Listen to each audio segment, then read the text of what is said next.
আরজিকর কাণ্ডের প্রতিবাদ জানিয়ে এবার পথে নামলেন রূপান্তরিত নারীরা।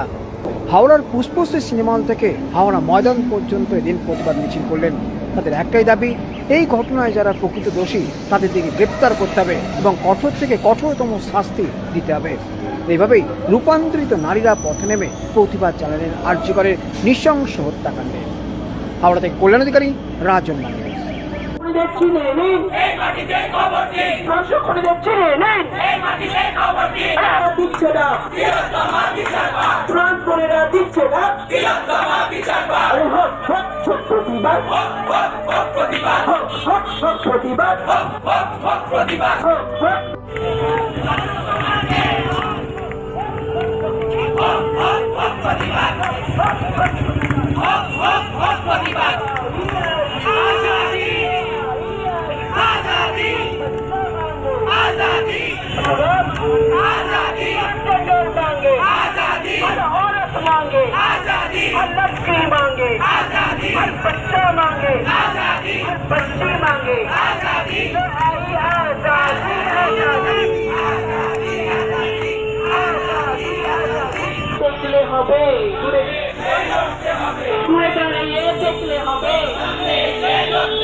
আপনাদের বাড়িতেও আমাদের বাড়িতেও বোনেরা রয়েছে, মারা আছে।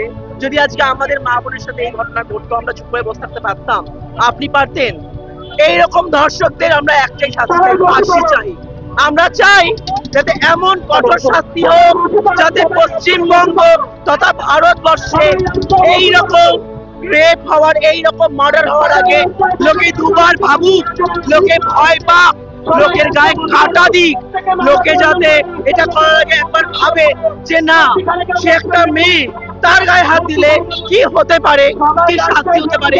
আর আমরা আমাদের ট্রান্স করে আজকে এই জন্য বেরিয়েছি, কারণ আমরা হলাম সমাজের পিছিয়ে পড়া মানুষ, যেটা সবাই ভাবেন, কিন্তু না, আজকে আমরাও সেই মেয়েটির জন্য রাস্তায় নেমেছি, কারণ আমরা চাই লড়তে, আমরা চাই জাস্টিস পাই। 5 বছর হলেও আমরা প্রতিবাদ চলবে, এই প্রতিবাদ কন্টিনিউ হবে।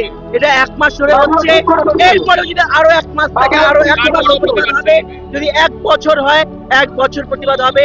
আমরা রাস্তায় নেমেছি, আমরা রাস্তায় নামবো, আর আমরা এর জন্য লড়বো। আমাদের কোনো সংগঠন নেই, আমরা সমস্ত, আমরা কোনো দলীয় নেতা কোনো কিছু নেই, আমরা কোনো পতাকা নিয়ে আসি। নারীরা আজকে রাস্তায় নেমেছি, আমরা হাওড়ার রূপান্তরিত নারী।